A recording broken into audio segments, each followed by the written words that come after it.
Sitting on the beach under an umbrella is more therapeutic than I could have imagined. My flight landed perfectly, and after checking into my hotel, I headed to the beach. That was yesterday. I made it to my cabin where I had dinner, went through the entire liquor cabinet, and went to bed. This morning I had coffee, had a light breakfast of pastries, and came straight back here to the beach. My friends were always posting pictures on Facebook of lounge chairs by the blue water and the white sand beach. I would see them and think, yeah, that would be great. As I sat here and now, I realized that those pictures could never capture the peacefulness I felt. A nice warm breeze was blowing and it was 83 degrees outside. The spot I chose was a semi-private beach, so all the public beachgoers were much farther away from me. I could see little dots of people from afar, but they didn't interfere with my tranquility. The waves were small but constant, with occasional bigger waves that rose high enough to crest. The white plume of spray from these waves made a wonderful splashing sound.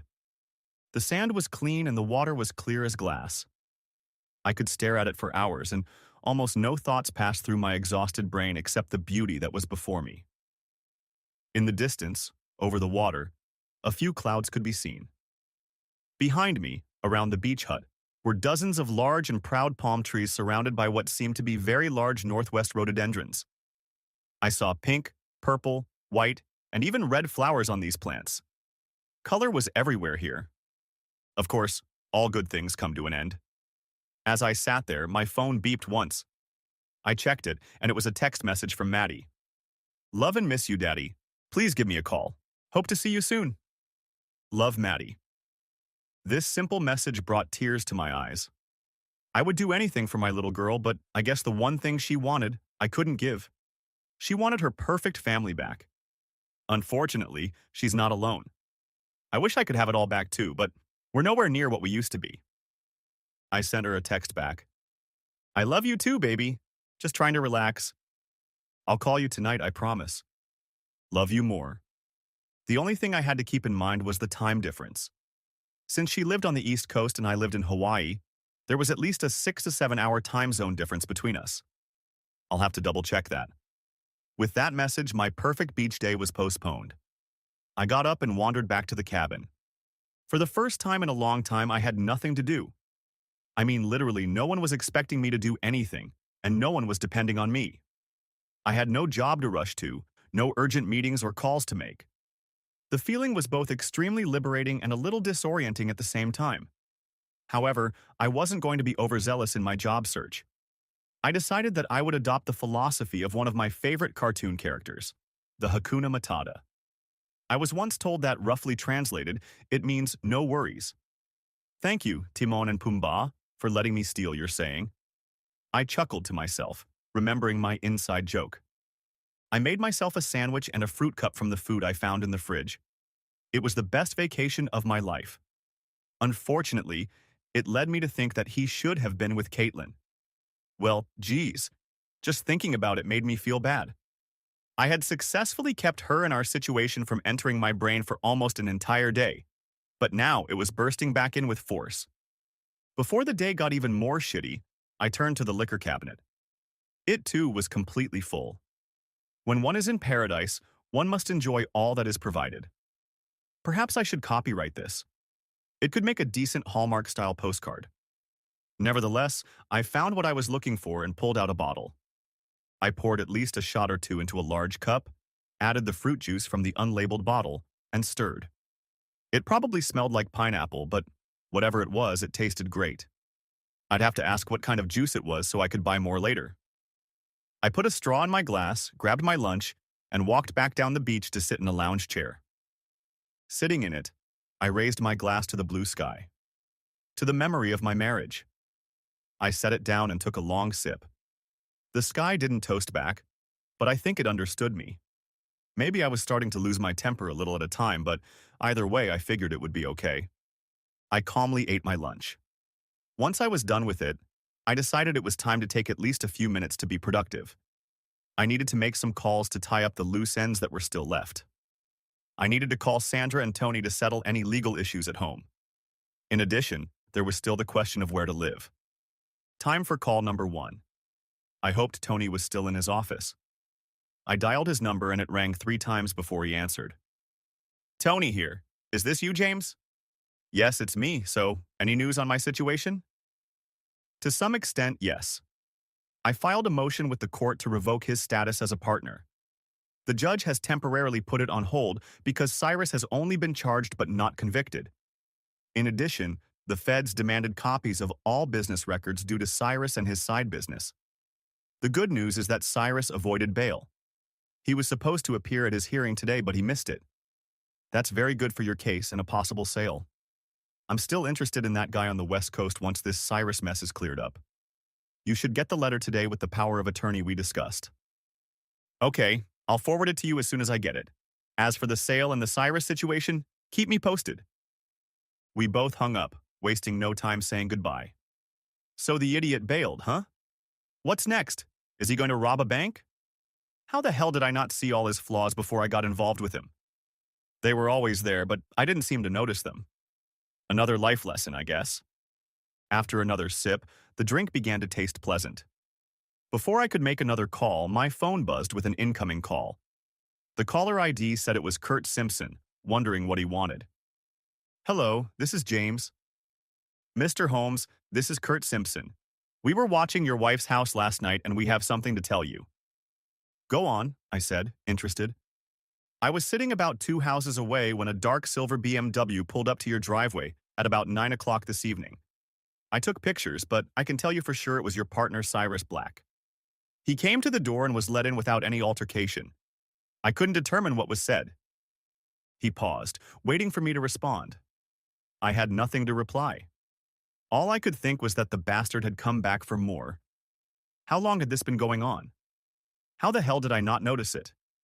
I thought we were happy, but that seemed to explain something about my wife's behavior since this whole thing started. Carry on, I said with that calmness that only comes after a good rum. I sipped some more as I listened. I watched the house all night, and he left around 7 in the morning. When he left, I followed him for a bit and noticed him heading to a small motel about 2 miles away. I left after he went inside. Thanks, Kurt. You've helped me more than you can imagine. You may not tail her now, but I want to ask, did you get pictures or any evidence of last night? My lawyer might need it. Also, make sure you get his location to the cops. I hear he's out on bail and they're looking for him. I grinned. He must be stupid not to bail out and hide better. That's good for him. Yeah, I took some pictures. I didn't think you'd want to know or see them, but I managed to get a decent shot through the window of them together. I'll send them to your lawyer. As for turning him into the police again, you've done that. There's one more thing. We looked into what the ATF found, and it turns out Cyrus was working with one Christopher Hood, a government employee. The feds are staying silent on this, but it seems to me that this is another dirty politician. Son of a bitch. Did the asshole at FEMA work with Cyrus too? The hole is getting deeper. I could run into Alice at any moment. Wow, well, thanks for the news, Kurt. I was just stunned. You're welcome. James, I'm really sorry about that. I hate it when good people are treated like crap. It's one of the reasons I do what I do. I try to bring at least a modicum of justice into people's lives. Thank you. We ended the conversation. Well, wasn't that bullshit? It was already making some sense, though. He wasn't just trying to drive a wedge between me and my wife. He really wanted me out of the picture so he could get her and our business. I don't think I could ever trust anyone again. Ever. I took a deep breath, looked at my nearly empty rum drink, and decided it was time to mix another one. As I walked back to the cabin, an unpleasant thought crossed my mind. What am I going to do now? Where would I live? I knew I never wanted to see her again, so Virginia was out of the question. Where else could I go? And then it hit me. Why not stay here? I mean, certainly not at this resort, but why not stay here in Hawaii? This place was perfect, and I was sure it wasn't worth it to go back to Virginia, except for Maddie. She was away at college anyway and would probably understand me. I had a few more calls to make. I called Sandra next. She wasn't too pleased that I called right before she left. It was almost 6 o'clock in the evening on the East Coast. I apologize for the late call, Sandra, but I'll be brief. I want a divorce, but I want to change the situation so that the cause is her cheating. I want her to be hurt, and I don't want to pay her a dime in alimony if I don't have to. I guess I caught her off guard because she paused for a moment before she spoke. Are you sure about this, James? Very. I just found out that her affair wasn't a one-time thing. I'm no longer willing to listen to her lies. Good. If Kurt has proof of her cheating for me, I can do it tomorrow and I'll call you with the details after she gets the subpoena. I've already asked Kurt to forward everything he has to you. As for notifying me, that won't be necessary. Just send me a quick text message when everything is ready. I don't need any details. Thanks again for everything. James, once again, I'm sorry about what happened, Ed, but I'll do my best to help sort it out. With those words, we both hung up. And just like that, my marriage began its final downfall. I was about to start wallowing in self-pity, but I decided it was time for Hakuna Matata. Screw her. She wasn't going to ruin my life anymore. I finished the last of my rum cocktail and made another. I could get used to this. I put the plate in the sink and sat back in my chair. Now that the main business was done, I needed to move on to the third item for the day. Find a new home. That was easier said than done, especially since I wasn't local. Where the hell was I supposed to live? Perhaps I should contact the concierge. They knew everything anyway. They get paid to know everything about everything, or find someone who does, right? I put on my sandals, took my drink with me, and walked down the walkway to the main building. The side doors swung open, and I was greeted by the hiss of the air conditioner by the door. The whiff of cool air from above was very pleasant, but didn't stop me from continuing on to my destination. The concierge desk was on the left, directly opposite the main entrance doors on the right. She sensed my approach and turned around with a genuine smile. "Good afternoon, sir. How can I help you today?" she asked. It cost me a great effort not to say the first thing that came to mind. She was gorgeous, and I wasn't having the purest of thoughts at that moment. She looked like a local, with long, wavy hair and a lush figure that complemented her flowy dress perfectly. I would have to keep my gaze averted to strike up a human conversation with her. "I hope you can help me. I'm only staying here for a few days, but I've decided that I really like it here and want to stay permanently. Can you tell me where I can find a place to stay for the night? I know it's a strange request, but my life has changed direction lately, and this place seems like the perfect place to start over." She paused for a moment before she spoke, apparently digesting the brief life story I had just laid out for her. "Sir, I'm not a real estate agent, but I can tell you that the overall cost of living here is quite high. Also, most of the houses in this neighborhood are overpriced. However, I can give you the name of someone to talk to about it. Would that be okay with you?" "Sure, thank you." She opened a book on her desk, found what she was looking for, and wrote something on a small piece of paper. She tore it off and held it out across the desk. "Here is the name of a woman I trust. Call her. Is there anything else I can help you with today?" "On second thought, yes. What would you like me to do for fun tonight?" "I was thinking of exploring the island, but I have no idea where to start. Also, just curious, what's the name of that unlabeled juice in the room?" Those questions were much easier for her to deal with. She talked about several options that were great for tourists, some starting here at the resort and others requiring a cab ride. She handed me several brochures as well as a handwritten note. I thanked her and turned to head back to my cabin. I could have sworn she threw me a lustful look, maybe even a wink when I thanked her. Maybe I was just wishful thinking. Leafing through the brochures, I found a few that I found very interesting. One was about a helicopter tour of the island. Another was about the military museums located everywhere. I would definitely visit at least the Arizona Memorial for that matter. Hey, I watched the movie Pearl Harbor too. There were a few others that I would review when I got back to the room. Of interest, however, was the handwritten note. The name of the juice, Lilikoi Passion Fruit. To find the house, Leah Mellon, 808-555-1234. Kim, 808-55-6789. I really wasn't ready to get back into the game, but I was flattered that she was flirting with an older guy like me. Either way, it was a nice self-esteem boost. I'd save that number for the future. I guess I had a few more calls to make. Today my phone was busier than any other day in my life. First, I called Leah, the real estate agent. I waited until I got back to the cabin before I called. She picked up the phone with a cheery, "Aloha, this is Leah." Her voice sounded beautiful. Would all women in Hawaii be like that? I began to think that this was the best decision I had ever made. I came back to the present. Hi, my name is James. I want to buy something more permanent than staying at this resort, and Kim from the concierge gave me your number. Would you mind helping me out? Sure, it would be my pleasure. Could you tell me in general terms what you need? I don't really need anything in particular. I probably need 2 bedrooms, but other than that, I haven't really thought about it yet. Okay, do you have any location preferences? Just somewhere close to the ocean. She giggled, and even I realized it was a corny joke. In all seriousness, I don't really care about any particular place. I'd consider somewhere secluded, but still close enough to civilization to feel human. Some sort of letter was heard on the other end. Okay, I'll prepare a list of possible places and we can meet to visit some of them. Does that sound good? Yeah, sounds great, thanks. I'll call you tomorrow. Aloha. She ended the conversation as pleasantly as she answered. I was really going to love it here. There was one last call to make. I had promised to call my daughter, and I would always try to keep my promises. I mixed another beach pineapple, now my own nickname, and walked down to the beach chair again. I sat down and pulled out my phone. I stared at the screen, looking at her contact picture in the phone book. She looked so much like her mother. I really hoped she hadn't inherited her crazy genes, too. The phone rang a few times and eventually went to her voicemail. I listened to her sing-song voice as she asked me to leave a message and she would call me back. I was halfway through writing a quick message when my phone beeped for an incoming call. She was calling me back? Strange that this doesn't happen more often, I thought to myself. I answered her return call and hung up on her voicemail. Hi, honey. I'm glad you called me back so quickly. I haven't even had a chance to leave you a message yet, I said, smiling.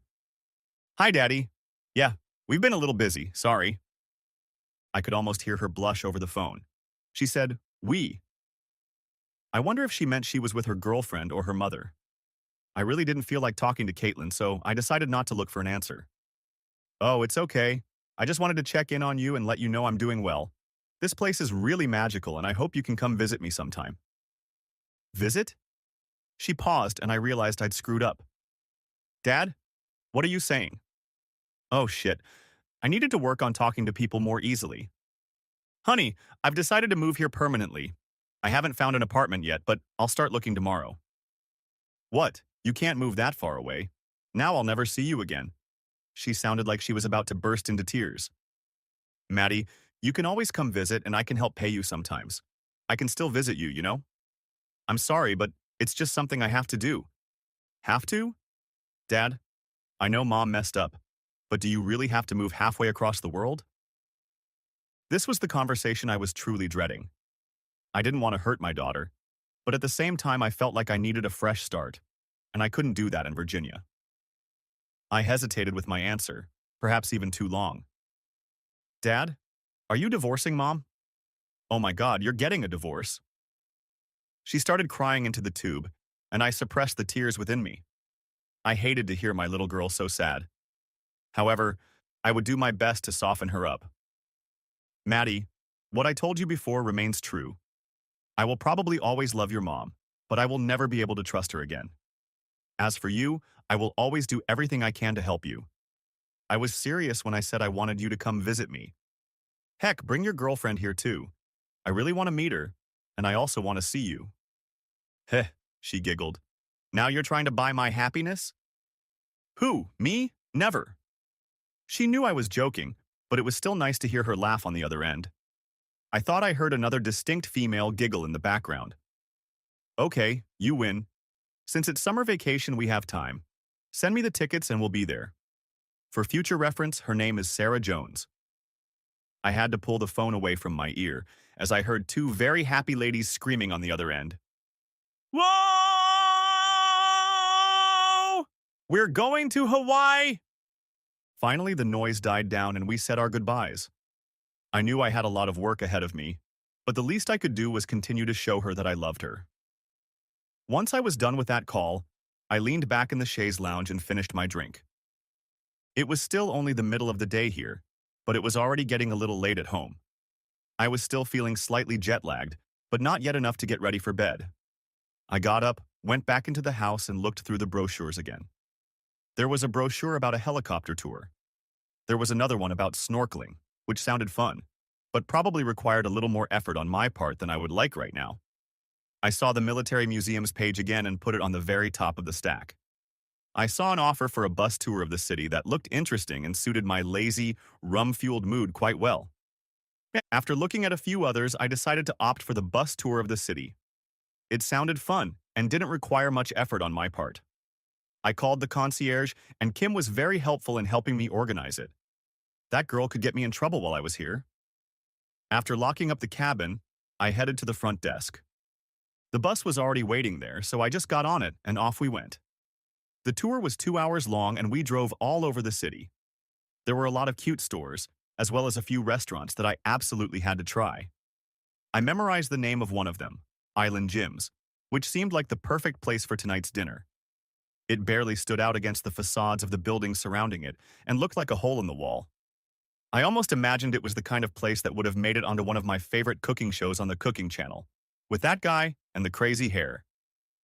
I was dropped off at a resort where I changed clothes to go to dinner. I took a cab and sat at the bar. The staff was very friendly and the food was excellent.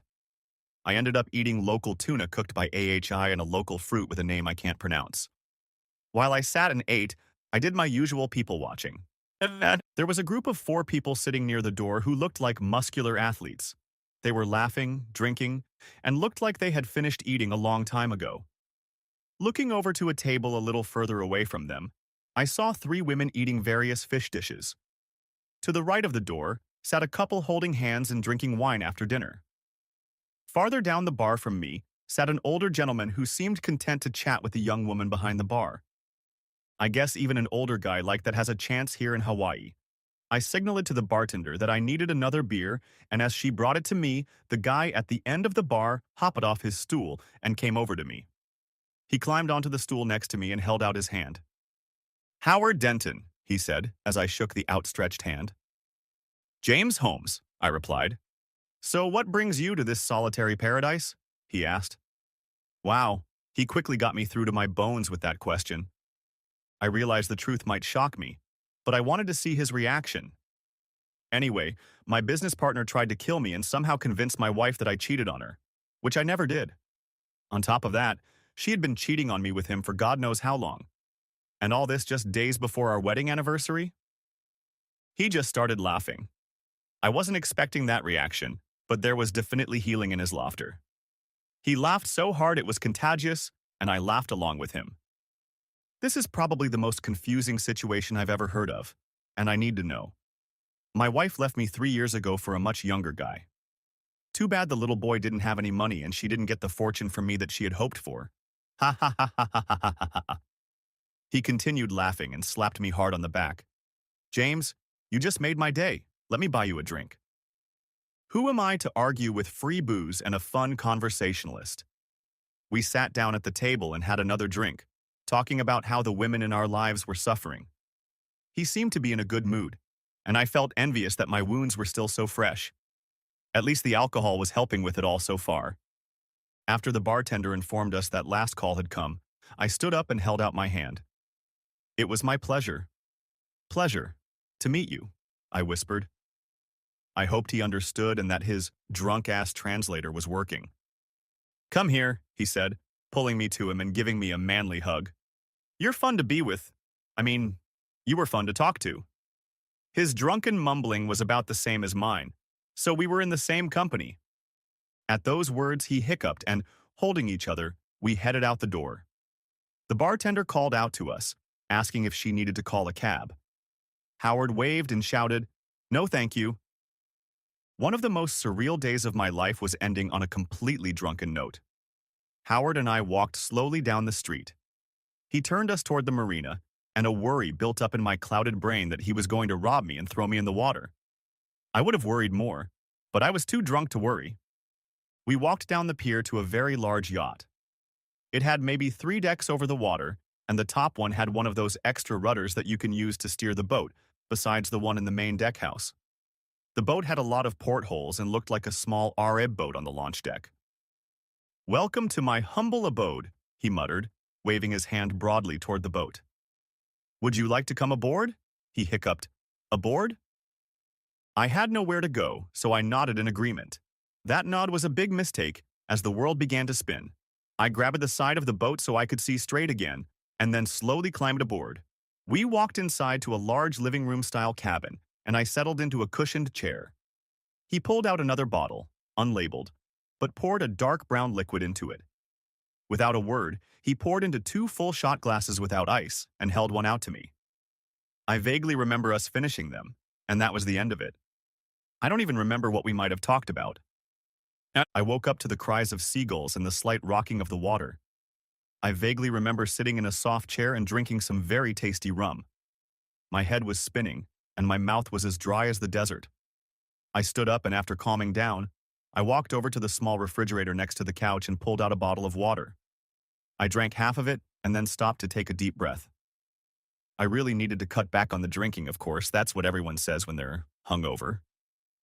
Looking around the marina, I saw a lot of other boats. Some were as big as the Howard, but most were small to medium-sized. The sun was just setting behind the distant mountain peaks, and the breeze was a welcome relief. Barring a raging headache, the scene was breathtaking. I heard some grumbling from the stairs leading below deck, and decided that Howard had awakened in the same condition as I had, or worse. He rose, stumbling, and muttered some words I couldn't make out. He sank down on the couch, lifted his head, and started laughing. "Son," he looked right at me. "That was one hell of a night." I agree, but right now I could use some coffee and ibuprofen. He nodded and walked over to the cabinet, pulling a bottle out of there. He tossed it to me and then walked over to another tall cabinet against the opposite wall. He opened it, and behind it was a cleverly hidden coffee pot. I opened the pill bottle and shook out 4 pieces while he brewed the coffee. I drank the pills, washing them down with the remaining water, and sat down in the chair I'd slept in. "Any plans for today?" he asked. "Actually, yes. I need to tie up some loose ends in Virginia and look for a place to live here. Right now I'm just staying at the White Sands Resort." Howard hummed and sat down on the couch to wait for his coffee. "If you get any free time or need any help, give me a call." He pulled a business card out of his shirt pocket and held it out to me. At that moment, several thoughts raced through my stupefied brain. Why would he have the cards in his shirt pocket? How does he still have them there after all the drinking we did last night? And finally, what does he need from me other than a drinking buddy? "Sure," I answered instead. I was in no condition to have a long conversation. He handed me a mug of coffee and took one for himself. We sat and drank in silence, just enjoying the breeze and the quiet serenity of the harbor. After a while, he looked at me and said, "So, what are you going to do now? Last night you said you were selling your business, so what's next?" When he wanted to, he got straight to the point. He must have been one hell of a businessman until he retired. Thinking about it, I don't remember telling him about selling the business. I must have been really drunk and passed out. Honestly, I don't know yet. I've decided to move here, but I haven't gotten to that point yet. If I can find a way, I'd love to fly. He nodded and sank into thought. "All right, if you need anything until you figure it out, let me know." With those words, I thanked him and stepped off the boat. I took a cab back to the resort where I went straight to my cabin and collapsed on the bed. Sleep was wonderful until my phone rang again. "Hello," I answered, tucking myself into my pillow. "Mr. Holmes, I was calling to see if we were going house hunting today." Oh shit, I'd completely forgotten. "Yes, of course, I'm running a little late, but I can meet you in about 30 minutes, okay?" "Sure, see you then." Shit. I rushed into the bathroom, taking a quick shower and putting on clean clothes. Brushing my teeth quickly, I ran to the concierge desk. Kim was there again, looking as gorgeous as ever. "Hi, Kim. Can you help me out? Your friend Leah is meeting me, and she told me to ask you where she likes to get coffee. That's where I'm supposed to meet her." "Ah, yes, Mr. Holmes. She likes to go to an establishment 2 blocks from here called Kona Hut. Honestly, it's just a regular coffee shop, but it's a really nice place." I thanked her and ran out the front door. I caught a cab to take me 2 blocks away, for which I was very grateful. These blocks were nothing like the neighborhoods in Virginia. This resort was at least 2 miles from the nearest cross street, and the second one was another 2 miles away. I tipped the cabbie, and he pulled away as I entered the house. A woman, obviously a native of the island, came up from a table by the door, She was gorgeous, with swarthy skin and smooth, raven black hair. She smiled radiantly and waved at me, inviting me to take a chair at the table across from her. Spread out in front of her were at least 10 different printouts of the houses I guessed we were going to see. "Hello, Mr. Holmes. I'm Leia," she said softly. "Hello, and please call me James." "Okay, let it be James. First, let's go through them and narrow it down to the ones you really like. There's no point in checking out a place if it seems ugly to you. I picked them based on what you and I talked about yesterday." "Sounds good to me. Looks like it's going to be Hakuna Matata again today, my new daily mantra." We sat down and went over the 10 she had pre-selected for me. She talked about all the intricacies, as well as possible problems with some of them. I wasn't afraid to do some minor renovations, but I didn't want to get an outright lemon house either. I narrowed the list down to 3 houses I wanted to see in person, and we agreed to meet at a coffee shop the next day, early enough to have time to visit before lunch. I returned to the resort and decided that now I needed a nap. I woke up a few hours later, still feeling the effects of the drink, but not as bad as before. I took a few more ibuprofen tablets, drank a bottle of water, and walked out onto the sand of the beach. I sat in a chair for a while, just relaxing and listening to the waves. When it was about 3 in the afternoon, my phone rang. "James, it's Tony. There's an update on Cyrus, but I'm just going to send you a link to an article about it. I want to tell you that he won't give you any more trouble. The feds are still going through your company records, but from what they told me, there is no evidence that he used a legitimate business for his illegal activities. The only thing they have found so far is evidence at his warehouse where he planned to use airplanes to fly to Mexico. Due to everything that has happened, the judge ruled in your favor and granted the request to dissolve the partnership. It is now legally 100% yours. Would you like me to pull the trigger on the West Coast proposal, after the feds have sorted it out, of course?" I was stunned. Things were moving fast, but I had never imagined things would happen so quickly. Frankly, I was beyond excited at the thought of having to break this last bond. It made me sad, because the company was like a second child to me after Maddie, but I also felt like I had to get rid of it. Just thinking about it reminded me of Cyrus and how we started this business together. Well, Hakuna Matata. I'll have to read that article later. Probably after rum. Lots of rum. Yes, you're welcome. Thanks again for everything, Tony. After such wonderful news, I felt a rush of energy again. I got up, went back to the main building, and had an early dinner at the on-site restaurant. I checked my phone and opened the link Tony had sent me about the news in Cyrus. There was a large picture of the motel. I assumed it was the same motel that Kurt had said he was hiding out in. Anyway, there were several police cars from different agencies and departments in the picture, and even a SWAT van. The article was short on details, but basically said that the FBI coordinated the raid on the motel with the help of the ATF and local law enforcement, responding to an anonymous tip about fugitive Cyrus Black. Authorities believe he is armed and extremely dangerous. The raid turned up a lot of evidence, but the fugitive is still at large. It seems he's finally figured out how to run like a criminal. I was concerned that he might cause trouble in the future, but for now, he was out of the picture. With so many cops keeping an eye on him, I at least hoped he'd stick around for a while. I had a great night's sleep that night and woke up refreshed. I took one last look at the 3 houses we had chosen and then went to meet Leah. She took me to all 3 houses, and honestly, all 3 were just fine. I didn't fall in love with any of them, at least not enough to buy. She took me to lunch where she asked me a few questions and said she would continue to hunt for me.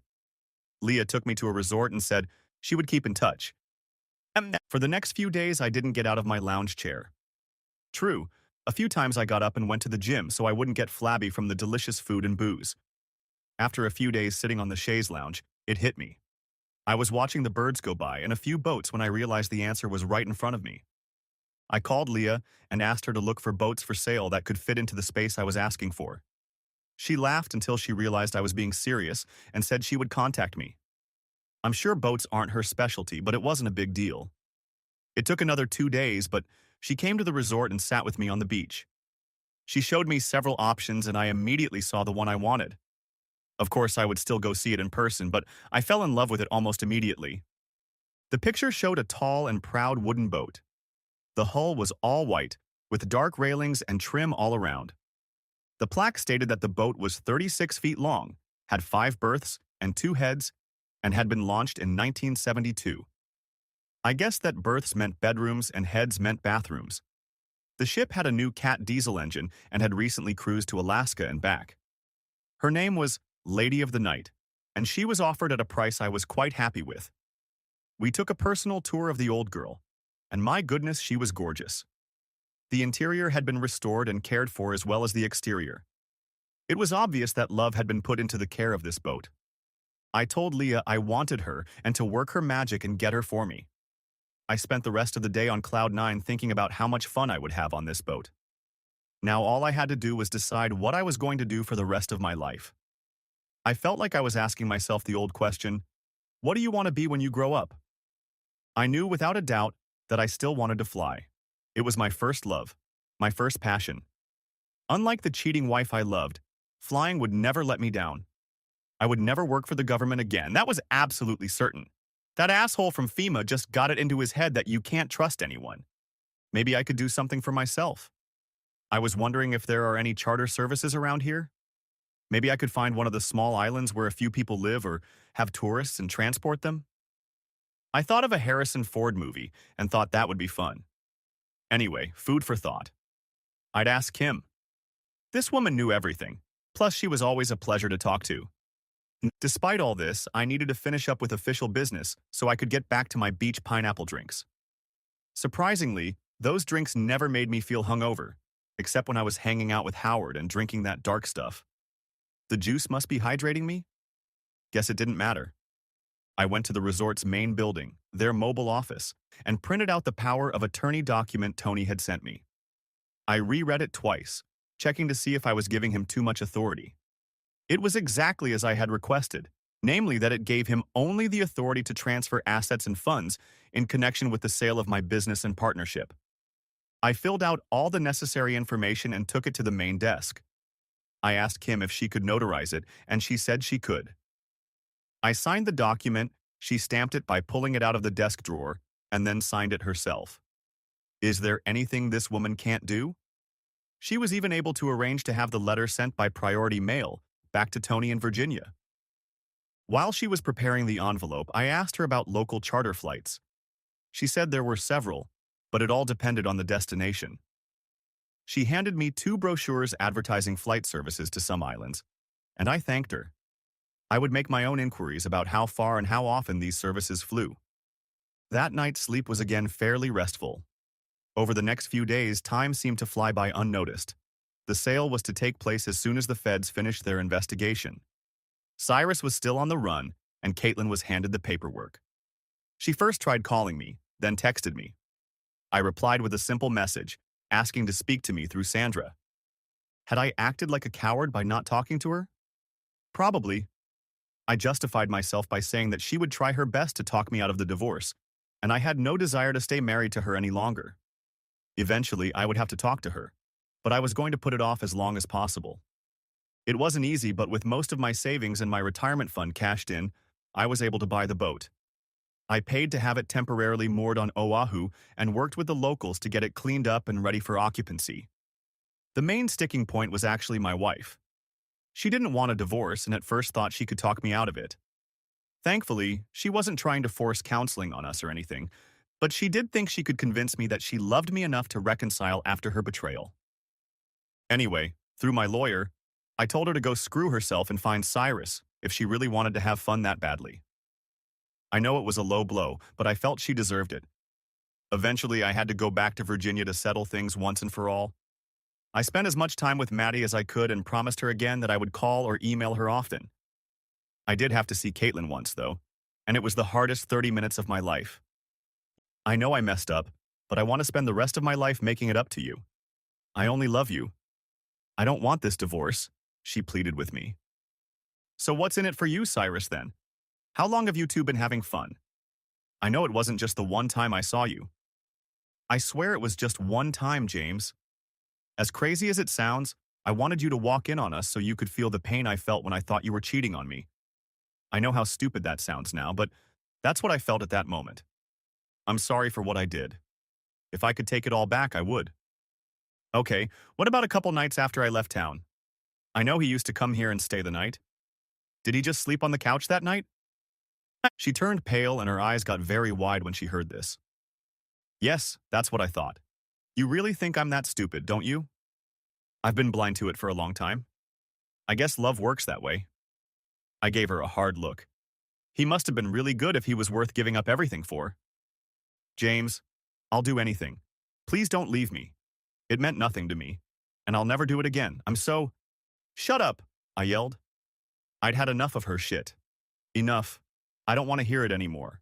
You drove away the life we were supposed to have together. You did that. You destroyed the one thing I believed in, no matter how shitty everything else was. You killed my love for you, just like he tried to kill me. After that, she just started sobbing. It was almost comical. If it hadn't happened to me, I wouldn't have believed it at all. How could such a great love lead to such a death? Those two must have worked something out, or she must have been really stupid to fall for his crap after knowing him for so many years. I left her like that, telling her it was over between us. Before I left town, I gave Maddie some tickets to come back later in the summer. Caitlin wouldn't get her wish and we'd be divorced whether she liked it or not. While I was in town, I talked to both attorneys and even stopped by to see Sean. I mentioned to him that I was thinking of starting my own charter service in Hawaii and asked if he would be willing to help me. He asked if he might consider it, and of course I told him to take as much time as he needed. After all of this, I returned to Hawaii, my new home. The yacht was perfect for me, and I loved the quiet of the ocean at night. Eventually, the feds ended their investigation and allowed Tony to finalize the sale to Rapid Relief Logistics. I just asked him to make sure the new owner took care of the three who still worked for the company. Jenny, Tammy, and Sean were great employees and didn't deserve to be sent out on their asses for what Cyrus was up to. At this point, I didn't care if Cyrus was found. He'd lost everything, and all for my wife. I hoped he would enjoy being on the run. When I returned, I began to explore the possibility of starting my own charter service, but it would have to be aimed at the smaller islands. There were already several charter services between the largest islands, and I wasn't sure if it was worth competing with them yet. I needed to learn more about the area first. The only change I made after returning from Virginia was to move the mooring from Oahu Island a little further down the chain, to Molokai Island. I figured it was in the center of all the islands and would be a good place to start my small island hopping service. Plus, it was more secluded, had fewer people on it, and was beautiful in its natural features. As soon as the RRL sale is finalized, I will start working on it. In the meantime, I just sat on the deck of my boat and enjoyed beach pineapple. Finally, I felt I needed some human companionship, so I called Kim. I decided I would have fun and at least ask her out. She accepted a dinner invitation before I even had a chance to propose to her. I took her to Halewa Joe's, a seafood place she had recommended to me. The outside of the place didn't look like much, but the inside was pretty nice. When we were seated at a table on the back patio, it took my breath away. In front of us was a stunning view of a small lake with a white dock that stretched out in the middle. The mountains around us were just as colorful, and the thick greenery surrounding us seemed perfect. We sat down, and I decided it was time to get to know more about each other. Up until this point, all I knew was that she was very smart and worked as a concierge. "So, Kim, you've lived here your whole life?" She nodded. "Yes, my family is mostly from here, from Kaneohe, but my grandmother lives north of here, in Ahuimanu. I've been to most of the islands, but I haven't traveled farther. Where are you from?" "I lived in Virginia until recently. I decided to sell my business there and moved here. As for the rest of my family, that's a long story that I can share another time. For now, I'll just say that I'm divorced, and I have a daughter that I love very much." It was time to change the subject, which I did. "Right now I live on Molokai, at least on the yacht moored there. I intend to open a charter flight service and continue to fly. It's my real passion in life." Her smile lit up the room. I think she was happy to hear that I had moved here instead of staying just a tourist. Dinner was brought over, and we enjoyed the easy chit-chat that occurs when two people get to know each other. She turned out to be very intelligent and so beautiful that I held my gaze on her twice. When we were done, I put the bill money and tip on the table and we left. Overall, the dinner was just refreshing. I hadn't been on a first date in decades, so it was nice to know that I could still talk to a beautiful woman without mumbling. I drove her back to her apartment and she invited me out for a drink. I secretly hoped that she would accept so that we could continue this wonderful evening. And so it happened. This evening, we got down to it. Waking up the next morning, I found her bed empty. I got up and she was already in the kitchen drinking the coffee she had made. She had a serious look on her face and she said, "We need to talk." I was no longer in a good mood and was thinking the worst. No man likes to hear words like that. "James, I really like you. Last night was wonderful and I hope it was as good for you as it was for me." "Kim, it was amazing. You are an amazing woman and you made me a very happy man last night." I smiled, remembering it all. "I'm glad to hear that. I just want you to know that I'm not looking for anything serious right now, okay?" An almost anxious, expectant expression appeared on her face as she waited for my answer. In the meantime, I was afraid that after one night she would say she wanted to move in with us or get married or something. After all, we were on the same page. I smiled and replied, "Kim, I'm not in a position to want anything serious right now either. I really like you and I hope we can see each other more often, but I'm not thinking about marriage and kids just yet." I finished with a chuckle and a smile. She smiled, apparently having heard the right answer. "Well, of course I want to keep dating you, you big dummy," she giggled. I told her I would call and fly over to see her very soon. I pulled myself together and left her with another passionate kiss, the kind that almost made me pull back in the door. I returned to my new home on Molokai and was on cloud nine the whole time. When I got my boat back in place, I noticed something funny.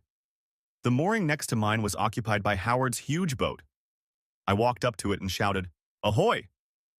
It took a minute, but Howard found a window and looked out to see who was there. When he saw me, he came out of the cabin onto the deck and waved at me. "Come aboard, James. It's good to see you, my friend." I was at a loss as to why he was here, but I didn't care. He was my only friend here at the moment, and as far as I could tell, a good friend. We made our way to his quarters and took our seats. I took the same cushioned chair, and he preferred the couch. "James, I like your choice of port. This really is a great place to set up store. It was nice on Oahu, but it's serene here." "Thank you, Howard. I'm glad you like it." "You're probably wondering why I'm here." "The thought had crossed my mind," I replied with a smirk. "I mean, I know we can both appreciate the finer things that can be distilled, right?" "Haha. See, that's why I like you. I actually have a proposition for you. I know you said you've just started looking for places to start a new charter service, and I'd like to help you out. I have an offer to sell an airplane. The pilot is retiring and just wants some extra money to help with a move somewhere in the Midwest." "I'm listening," I said, encouraging him to continue. "I don't know the details, but he said it's a 1957 Beaver, whatever that means, and it's been very well cared for. I must confess I have a vested interest in helping you with it. I have friends who want to come visit me for a very unusual vacation. They want to go to one of the small islands that are uninhabited for a couple nights and camp on the beach. If I can help you get that airplane, could you help me? I have guests like this from time to time, and it would be very helpful to me to have a business partner who could fly with us as needed." I thought for a moment. I would need to register here and get a good set of cards and stuff, but there was no reason why I couldn't start my business with exclusive clients like this one. I looked at him, smiled, and said, "Sounds great to me. Of course, I need to take care of the official business, register myself and the airplane with the government, and study maps of the area and such. When are your friends arriving?" "They're flying into Honolulu next week." He must have seen the shock on my face, so he continued, "Sorry for such short notice, but I'm really stuck here and could use a favor." "Okay, Howard. I can take care of the paperwork tomorrow. Contact your guy and tell him I want to take a look at this airplane of his. If it's a sound machine, I'll consider buying it. Now, how about we get a drink and talk about something a little less important?" He grinned. "Sounds like a great idea." So that's what we did. We drank and I ended up falling asleep on my couch, never making it to my bunk. The next day turned out to be truly miserable. Damn Howard and his gloomy rum. I had to stick to my own drinks from now on. Not only was I suffering from a hangover, but dealing with government officials was slow and tedious. They required me to fill out a ton of paperwork, as well as a bunch of proof of my previous experience and pilot's license. Fortunately, I had my license, but all my flight logs remained in the state of Virginia. I decided to call Sean. He and I talked for a while. He told me about his new boss and I told him about my new plans. Sean, do you want to work for me again? I can't promise a big paycheck, but I have an extra room on the yacht where you can stay, and the location will more than make up for the temporary pay cut. You know, that sounds like a pretty good idea. This new guy, he's not bad, but he's not the best either. He's already told Jenny and Tammy that he doesn't really need them since he has his own people in the office taking care of things. He really only needs the airplanes, a mechanic to keep them running, and a few pilots. He hired two new pilots, a man and a woman.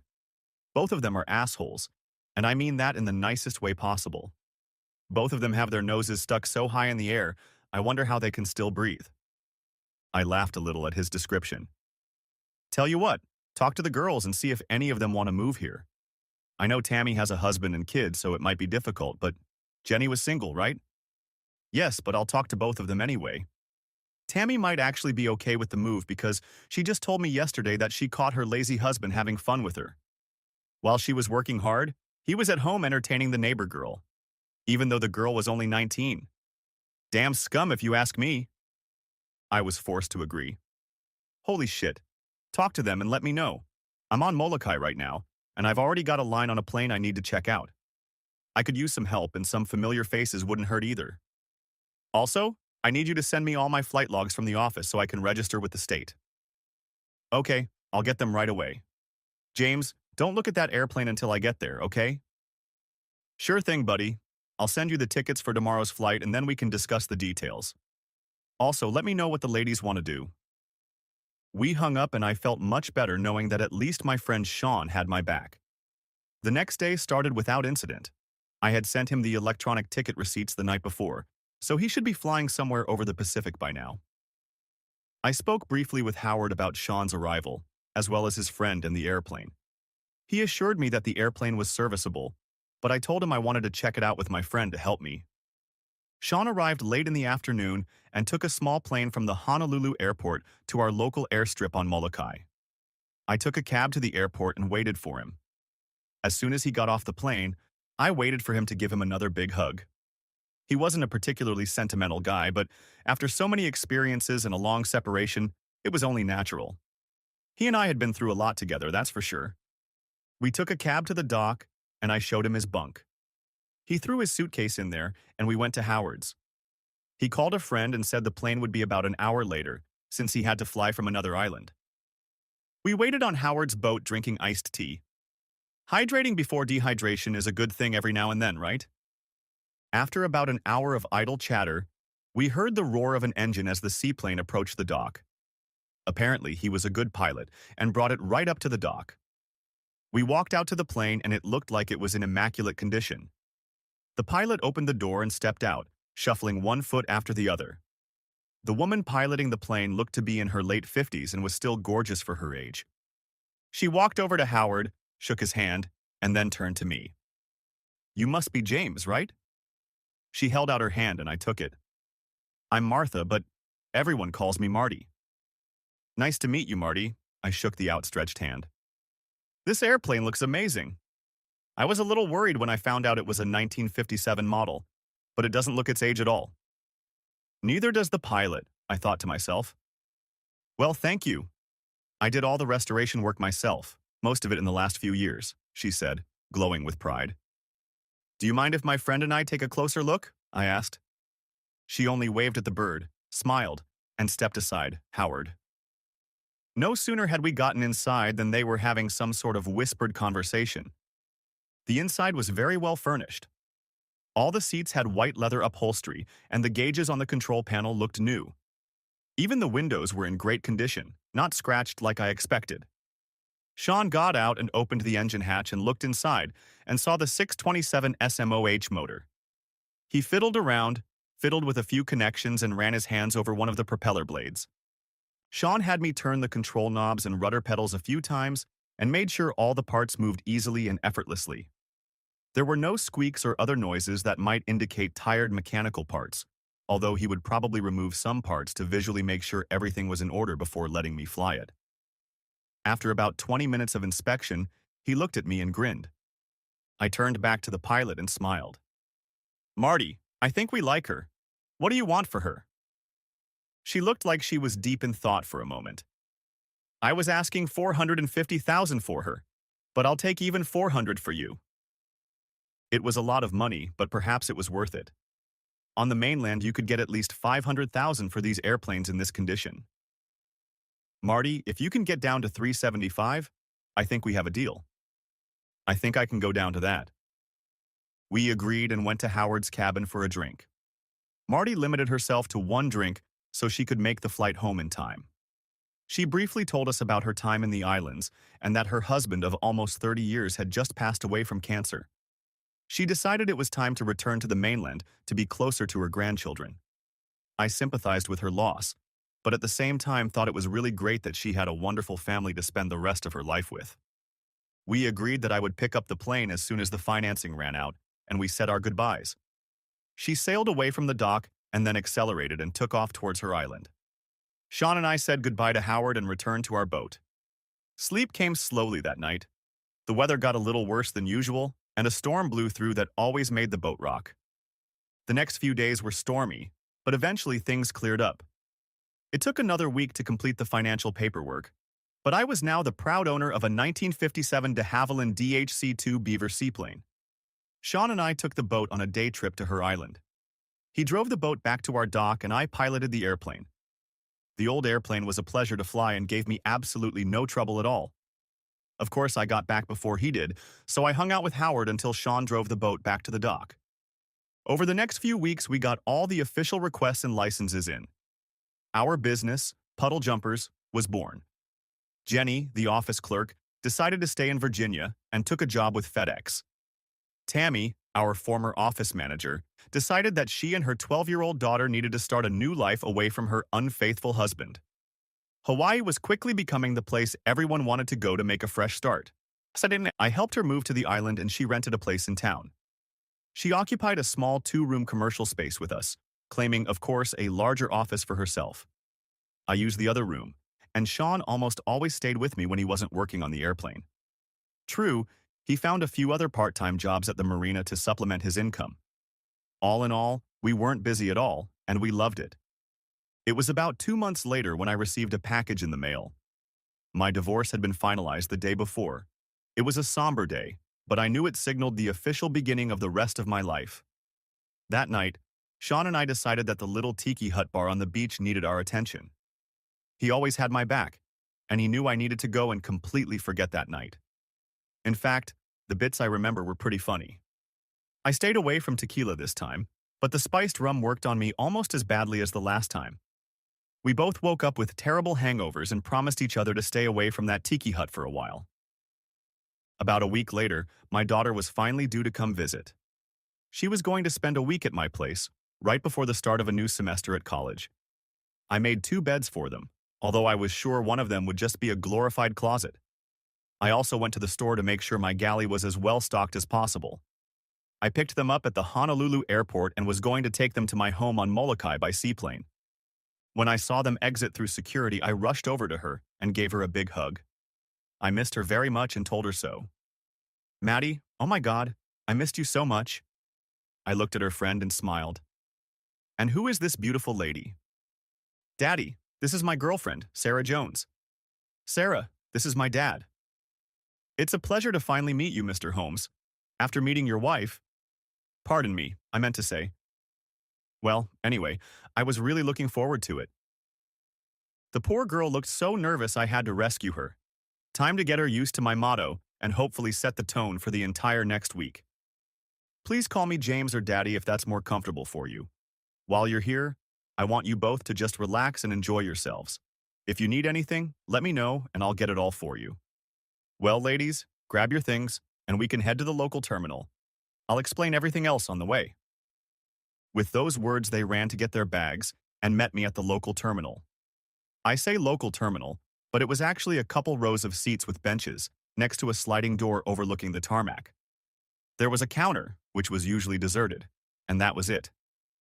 Oh, and a guard at the door to keep the kids from running out. We stepped out onto the sidewalk and I led them to the plane. Like a seaplane, it had pontoons, but if necessary, landing wheels could be extended out of these floats to land on a real runway. I loaded their stuff into the hold and we sat down and buckled in. We took off, and I pointed the nose of the plane toward Molokai. So, are you two looking forward to next semester? Definitely, Mr. H. I mean, Dad. Sorry, it's going to take some getting used to, Sarah said with a blush on her cheeks. Maddie's mom usually prefers either Caitlin or Mrs. H. I was surprised to hear that she kept my last name, but oh well. I didn't want her to die, a horrible death anymore, but I also didn't want to be around her. Don't worry, I need to get used to it too. Anyway, it's fine. We moved in together and school this year shouldn't be as bad as last year, Maddie finished. I remembered well her complaints about exams and the stress she was feeling. I was very happy to hear that things were getting better, at least in that respect. Maddie, Sarah, I want you both to have a great time while you're here. Unless you want to go somewhere else, I've cleaned and set up the rooms on my boat for you to stay. I've made 2 rooms, but I'm not old enough to think you'll actually sleep separately. Use one of them as a glorified closet or something. They both blushed at that, and my daughter whimpered, as usual. Dad! It was mostly for show, but still hilarious. We all started laughing about it. It felt good to laugh with her again. It had been too long. Once we get there, we'll get your stuff, and then we'll go meet my roommate, Howard. You guys are going to love hanging out with him. He's awesome. After that, I'll take you guys out to dinner. Sound good? Yup, they both replied in unison. My intuition told me that they probably did that a lot, and it was a good thing, I guess. We made the rest of the drive, chatting mostly about college life. The girls, mind you, the women, were very happy together. Anyone could see that. Now, I'm going to have to get used to thinking of my daughter as a woman. We landed on the water, which was a first for them, so of course they were thrilled. After tying the airplane to the dock, we walked to my boat. Papa, oh my gosh, is this your boat? My daughter exclaimed. Yes, it's totally mine. I let Sean, my mechanic and friend, use one of the bunks. You remember him from Virginia? Oh yeah, I think I do. That's cool, Dad. So which room is ours? I led them under the deck and showed them their rooms and where the head was. I pointed out Sean's bunk and mine, and then took them back to the galley. They sat down at the table while I showed them the simple kitchen. It only took 4 minutes. Ladies, go get settled, and when you're ready to meet my friends, come up on deck. They left for their room, and I mixed myself a beach pineapple and went up on deck to my favorite chair. I was sipping my drink, enjoying the noise of the seagulls flying around, when I heard a light groan coming from the lower deck. I turned on the radio and immersed myself in the 80s playlist I had set up on my iPod. At the moment, I was nodding my head to Down Under by the band Men at Work. The funny thing is, the music itself wasn't that great, but just listening to it brought back memories of when I was young and listening to it when it was new. After about 30 minutes, the ladies came over, looking a little flushed but otherwise happy. I didn't want to know what they were doing. Honestly, if it had been anyone other than my daughter, I would have been curious, but with her, I didn't even want to imagine it. Hey, are you guys ready to have a drink and meet my roommate? I asked. I knew they were both under the age of 21, but here on my boat, I'd let them dabble a little. Sure, what is it? Sarah asked. I call it beach pineapple. It's basically a rum and juice that I think tastes like pineapple. I made it up when I first came here and spent almost all my time at the beach. They're really delicious. I've made a batch in the galley, if you'd like to go and pour yourself a glass. They did so and joined me on deck, each with a full glass. I led them out to the dock and we walked to Howard's boat. If my 36-foot boat impressed them, their eyes darted around at the sight of his huge yacht. Ahoy, Howard! Can we come aboard? Shouted I to him. Knowing him, one would have assumed he was already passed out below deck. I was pleasantly surprised when a gorgeous red-haired girl came up to the rail and waved us over. Come on up. Howard and Sean are here discussing the finer points of beer. Personally, I think all beer is the same and tastes like crap, but that's just my opinion. We climbed aboard and she held out her hand. My name is Tanya Pierce. My friends and I are spending a week in Hawaii, trying to forget about real life for a while and pretend we're normal. I was at a loss for words, knowing full well who Tanya Pierce was. She was a major star of the big screen, starring in several very popular movies. Her last movie, Windy City, was a thriller about a serial killer set in Chicago. I watched it, as I'm sure the rest of the known world did. I didn't realize Howard knew such famous people, but I suppose it shouldn't have surprised me that much. After all, he had connections. I finally found my voice. It's a pleasure to meet you, Tanya. My name is James, and yes, I know who you are. She smiled, though I'm sure she was used to being recognized everywhere. I guess that's the price of stardom. You said Howard and Sean are discussing beer? I need to see that, giving her an excuse to take her mind off the conversation about her. Sure, follow me. And off we went. She led us to his main cabin, where Sean sat in my usual chair and Howard sat in his usual spot on the couch.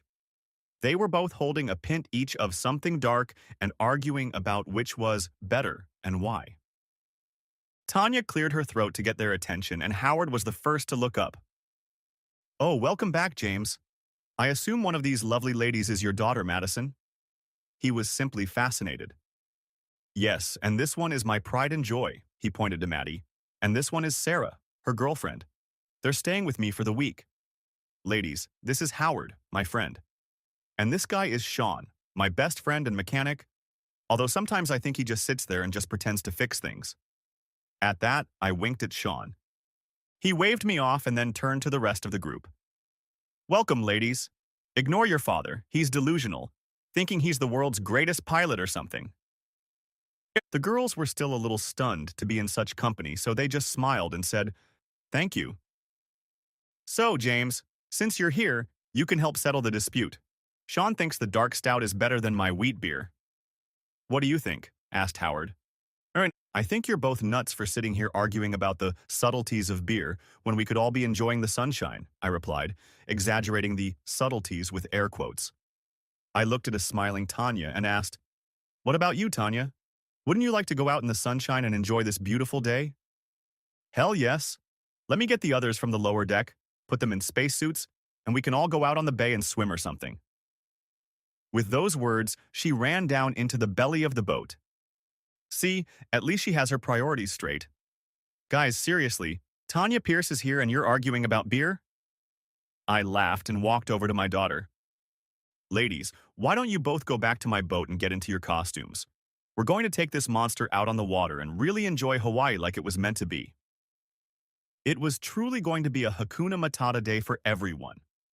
End of part 1. Part 2 may be coming out in 10 hours. Write in the comments if you're waiting for it. Also, give a like under this video and subscribe to my channel.